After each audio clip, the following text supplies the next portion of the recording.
ამ წუთებში ერთიანი ნაციონალური მოძრაობა ბრიფინგს მართავს, რომელსაც ჩვენ პირდაპირ ეთერში გთავაზობთ. სპეციალური განცხადებით მიმართოთ სამართალდამცავ ორგანოებს. ჩვენ ყველამ ძალიან კარგად ნახეთ თუ რა მოხდა 8 თებერვალს საჯარო ბიბლიოთეკის შენობასთან.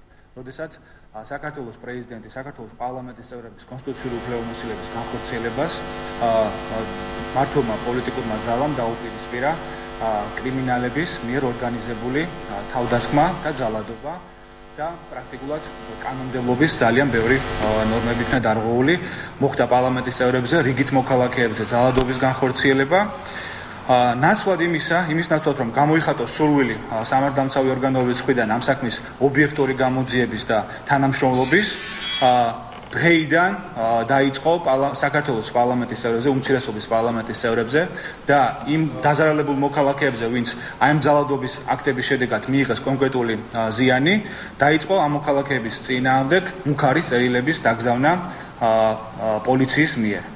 მე ხელთ მაქვს ერთ-ერთი ასეთი ნიმუში წერილი, სადაც კონკრეტულად პარლამენტის წევრებს ემუქრებიან, რომ ისინი მათი იძულებით მოყვანა მოხდება შინაგან საქმეთა სამინისტროს პოლიციის განყოფილებებში თუ არ მოხდება გამოცხადება და ემუქრებიან ფულადი ჯარიმები და ასე შემდეგ.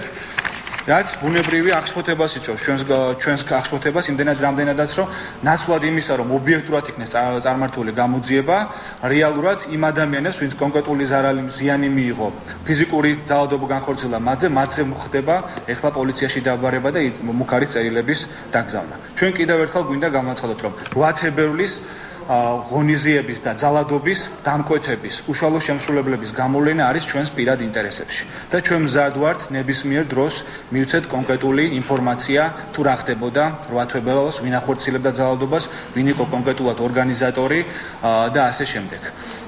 და დღესაც ჩვენ ხვალაც მზად ვართ რომ მოусმინოთ სამართალდამცველების კონკრეტულ კითხვებს და გავცეთ მათზე კონკრეტული პასუხები.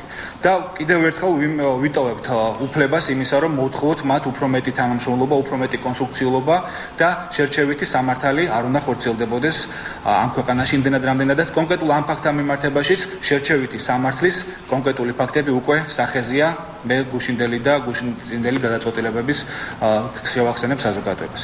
ამიტომ კიდევ ერთხელ ჩვენ სამართალდამცავ ორგანოებს ველოდებით ჩვენს ოფისში, მზად ვართ რომ ვითანამშრომლოთ მათთან და მივცეთ კონკრეტული ინფორმაცია მომხდარ ძალადობის ფაქტებთან დაკავშირებით და ასევე მოუწოდებთ მათ რომ შეწყვიტონ ძალადობა პარლამენტის წევრებზე, შეწყვიტონ მუქარის წერილები და მუქარის უწყისების დაგზავნა დაზარალებულ მოქალაქეებზე და პარლამენტის და საკრებულოს წევრებზე. დიდი მადლობა. პირდაპირ ეთერში ჩვენ ერთიანი ნაციონალური მოძრაობის ბრიფინგი შემოგთავაზეთ.